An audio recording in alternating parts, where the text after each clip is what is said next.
ಎಲ್ಲಿ? ಆಮೆನ್. ಆತನ ರಾಜ್ಯದಲ್ಲಿ, ಆತನ ರಾಜ್ಯದಲ್ಲಿ, ಆತನಿರುವ ಸ್ಥಳದಲ್ಲಿ, ಹಲ್ಲೆಲೂಯಾ, ಆತನಿರುವ ಸ್ಥಳದಲ್ಲಿ ನಾವಿರ್ಬೇಕು. ಅದಕ್ಕೆ ಎಷ್ಟು ಇಷ್ಟಪಡೋದು? ಆತನಿರುವ ಜಾಗದಲ್ಲಿ ನೀವೆಲ್ಲರೂ ಇರ್ಬೇಕಾ? ಆಮೆನ್. ನಮಗೆ ಒಂದು ಬೇಕು. ಏನ್ ಬೇಕಾದ್ರೆ ಪ್ರಪ್ರಥಮವಾಗಿ ನಮಗೊಂದು ಜ್ಞಾನ ಬೇಕು. ಆಮೆನ್. ಆ ಜ್ಞಾನ ಇಲ್ಲದಿದ್ರೆ ನಾವೇನೋ ಮಾಡ್ಲಿಕ್ಕೆ ಸಾಧ್ಯವಿಲ್ಲ. ಹೌದಾ ಇಲ್ವಾ? ತೆಲುಗಲ್ಲಿ ಆ ಒಂದು ಜ್ಞಾನ ಇಲ್ಲದಿದ್ರೆ ತೆಲುಗಲ್ಲಿ ಏನ್ ಹೇಳ್ತಾರೆ ಅಂದ್ರೆ ಆ ಮನುಷ್ಯನನ್ನ ಏమంటారు? ಜ್ಞಾನ లేకపోతే తెలుగులో ఏమంటారు? ಮೂರ್ಖರು. ಕನ್ನಡದಲ್ಲಿ ಬಂದು ಶತಮೂರ್ಖ. ಶತಮೂರ್ಖ ಇಲ್ಲ ಬುದ್ಧಿ ಇಲ್ಲದವನು, ಇಲ್ಲ ಜ್ಞಾನ ಇಲ್ಲದವನು, ತಿಳಿದೇ ಇರುವಂತ ವ್ಯಕ್ತಿ. ಇಂಥವನ್ನೆಲ್ಲ ದೇವರು ಕರ್ಕೊಂಡ್ಬಿಟ್ಟಿದ್ದಾನೆ ಆವಾಗಲೇ. ಆಮೇಲೆ ಆರಿಸಿಕೊಂಡಿದ್ದಾನೆ ನನ್ನ ತಂದೆಯಾದ ದೇವರು. ಹಲ್ಲೆಲೂಯಾ. ಆತನು ಕೃಪವುಳ್ಳ ದೇವರು, ಮಹಿಮುಳ್ಳ ದೇವರು, ರಾಜಾಧಿರಾಜನು, ತಂದೆಯಾದ ದೇವರು ಯೇಸು ಕ್ರಿಸ್ತ ನಿಮ್ಮನ್ನು ನಮ್ಮನ್ನ ಕರೆದವನು, ಎಲ್ಲಾ ಜಾತಿ ಜನಗಳನ್ನ ಕರೆದಂತ ದೇವರು, ಏಕೈಕ ದೇವರು ನಮ್ಮ ಯೇಸು ಕ್ರಿಸ್ತನು. ಹಲ್ಲೆಲೂಯಾ. ಕಣ್ಣುಗಳನ್ನು ಮುಚ್ಚಿ ಪ್ರಾರ್ಥನೆ ಮಾಡೋಣ. ನಮ್ಮನ್ನು ವಿಶೇಷವಾಗಿ ಪ್ರೀತಿಸುವ ತಂದೆಯಾದ ದೇವರೇ, ನಿನ್ನ ನಾಮಕ್ಕೆ ಸ್ತುತಿ ಸ್ತೋತ್ರಗಳನ್ನು ಸಲ್ಲಿಸ್ತಾ ಇದ್ದೇವೆ.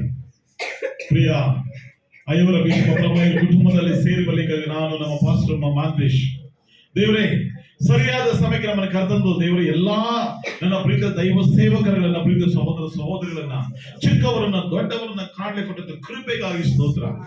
ಪೌಲನು ಹೇಳುತ್ತಾ ಇದ್ದಾನೆ, ಪಾಪಿಗಳಿಗೆ ಎಂತಲೂ ದೊಡ್ಡ ಪಾಪಿ ನಾನೇ.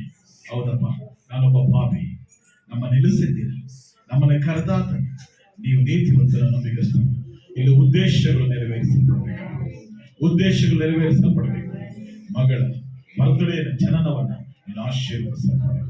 ಮಗಳಿಗೆ ಜ್ಞಾನವನ್ನು ಅಧಿಕವಾಗಿ ಅಧಿಕವಾಗಿ ಅಧಿಕವಾಗಿ ಈ 14ನೇ ತಾರೀಕು 2025ರಲ್ಲಿ ತಂದೆಯಾದ ದೇವರೇ, ಮಹತ್ವದ ಕಾರ್ಯಗಳು ಈ ಒಂದು ಸಭೆಯಲ್ಲಿ ಅನೇಕ ಆತ್ಮಗಳು ರಕ್ಷಣೆ ಹೊಂದಿಕೊಳ್ಳ, ರಕ್ಷಣೆ ಹೊಂದಿಕೊಳ್ಳ, ರಕ್ಷಣೆ ಹೊಂದಿಕೊಳ್ಳ ಯೇಸುವಿನ ನಾಮದಲ್ಲಿ ಬಿಡುತ್ತದೆ. ಆಮೆನ್. ಹಲ್ಲೆಲೂಯಾ. ಕಡೆಗಳು ಮೇಲೆತ್ತಿ ಹಲ್ಲೆಲೂಯಾ. ಯಾವತ್ತೂ ಅಷ್ಟೇ ನಾವು ಆಮೇಲೆ ಹೇಳುವಾಗ, ಹಲ್ಲೆಲೂಯಾ ಹೇಳುವಾಗ ಯಾರು ಕೈ ಕೊಟ್ಕೊಂಡು ಹೇಳಬಾರ್ದು. ಕೈ ಕಟ್ಟುವ ಕೆಲಸ ಯಾರು ಹೇಳಿ ನೋಡ? చేతులు కట్టే పని ఉంది, ಕೈ ಕಟ್ಟುವ ಕೆಲಸ ಸೈತಾನ. ಕೈಗಳು ಬಿಡುಗಡೆ ಮಾಡುವ ಕೆಲಸ ಯಾರು? ಆಮೆನ್. ನಿಮಗೆಲ್ಲ ಬಿಡುಗಡೆ ಮಾಡಿದನಲ್ವಾ, ಅದರಿಗೆ ನೀವು ಕೈಗಳ ಮೇಲೆ ಓಕೆ. ನೇರವಾಗಿ ಒಂದು ವಾಕ್ಯಕ್ಕೆ ನಾವು ಹೋಗೋಣ. ಕೀರ್ತನೆಗಳು 32 8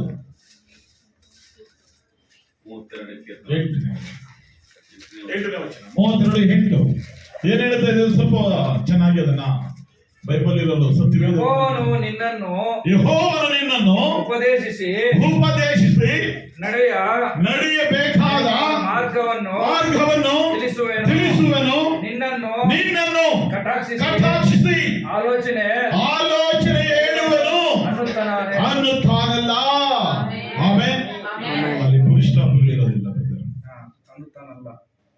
ಅದನ್ನ ಕಂಟಿನ್ಯೂ ಮಾಡಬೇಕು. ಹಲ್ಲೆಲೂಯಾ. ಯಾಕಂದ್ರೆ ದೇವರು ನನಗೆ ಬಂದ ತಕ್ಷಣ, ನಾನು ಇಲ್ಲಿ ಬಂದಿದ್ದೆ, ಅದೇ ನಾನು 50 రోజులు ನಾನು ಉಪವಾಸ ನಾನು 50 ದಿನಗಳ ಕಾಲ ನಾನು ಉಪವಾಸ ಇದ್ದೀನಿ ಅಂತ ಹೇಳಿದಾಗ ಅದನ್ನ ಆಲೋಚನೆ ನಾವು ಕೇಳಬೇಕು. ಅಲ್ಲ ಹೇಳಿ, ಯಾರ ಆಲೋಚನೆ ಹೇಳ್ಬೇಕು, ಕೇಳಬೇಕು? ತಂದೆಯಾದ ಯೇಸು ಕ್ರಿಸ್ತನ ಆಲೋಚನೆಗಳು ನಮಗೆ ಪ್ರಾಮುಖ್ಯವಾದದ್ದು.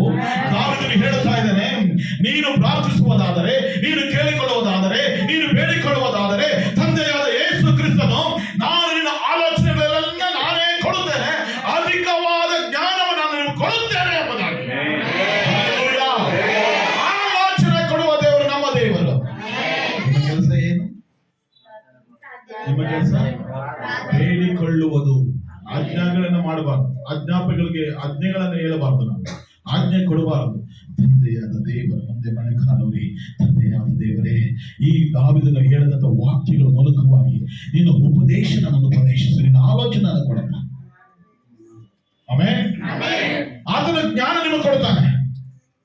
ಈ ಲೋಕದಲ್ಲಿ ಮನುಷ್ಯನ ಕೈಯಲ್ಲಿ ಯಾರಿಂದಲೂ ಸಾಧ್ಯವಿಲ್ಲ, ಒಬ್ಬರಿಂದಲೂ ಸಾಧ್ಯ ಇಲ್ಲ.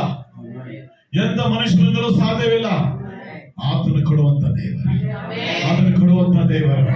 ನೀವು ಕೇಳಿಕೊಳ್ಳೋದನ್ನ ಆತನು ಕೊಡುವಂತ ದೇವರು, ಬೇಡಿಕೊಳ್ಳುವುದನ್ನ ಕೊಡುವಂತ ದೇವರು. ನಮ್ಮ ದೇವರು ಏಕೈಕ ದೇವರು ಆತನು. ಆಮೆನ್.